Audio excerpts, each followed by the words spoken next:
In this video, we're going to discuss the light mover behavior. And the way I'm going to demonstrate this is I've set up a little forest scene. And if you look really closely, you can see those two little lights there, and they're just kind of moving around randomly. See this one there? That's because I've attached it to a lightning bug. And the lightning bug's just flying around. You can kind of see him just flying randomly around. And as he gets close to a tree, it kind of shined on the tree there. You see that one in the background. There's one zipping by. And so that's the lightning bug flying around. That's the thing that's moving, and the light is attached to that object, right, and moving along with it. So it doesn't have to be a lightning bug, of course. It could be really anything that's moving that you want to attach light to. That's where the light mover behavior comes into play. Let me show you how that is set up. So here we have the lightning bug, right? It's just one example. There's several of them floating around this forest, but I've got this one right here in front. Now, each firefly or each object you're attaching the light to needs to be called something different. So I think there's like 7 different fireflies. So it'd be firefly 1, 2, 3, 4, 5 all the way through. And that's because you need to be able to reference which object that particular light globe goes to.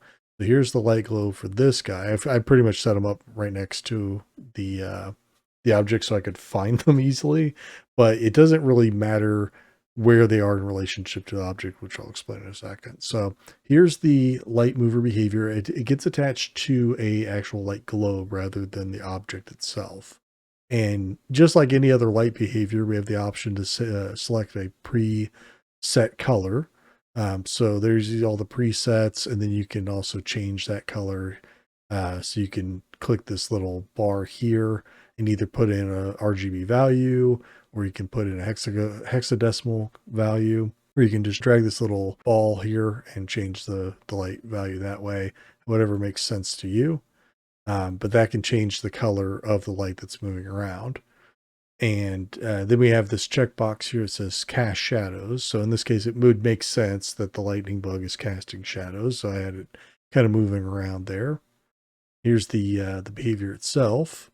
And then there's just a couple more parameters. The object name. So this is the object that it's going to be following.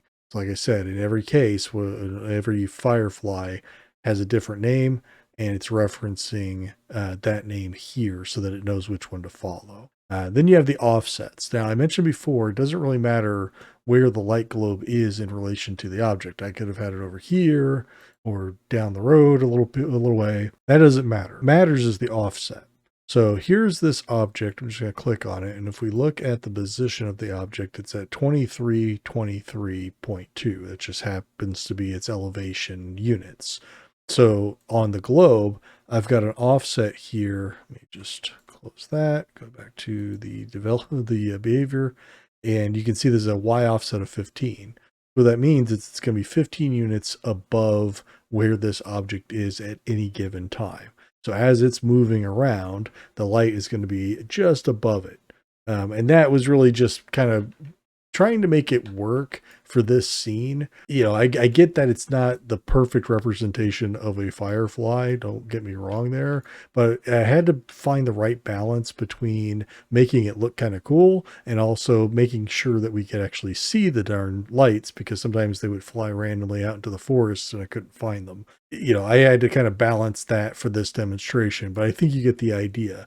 Wherever you want that light to be in relation to the object that is moving, that's what you're going to set these adjustments to. So as a reminder, X is your red axis, blue is your Z axis, and green is your Y axis. So I really just put 15 units, which is really just a small amount above the object at any given time. And that's pretty much universal on all the different fireflies. But that's it. That's the light mover behavior.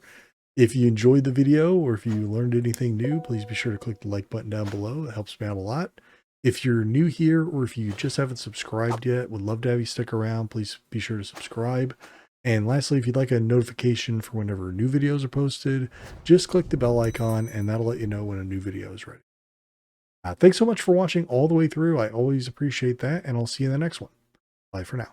Hey, don't forget there's a written guide for every behavior, including ones I haven't yet covered on this channel. And if you want to learn some more, why don't you check out this video next.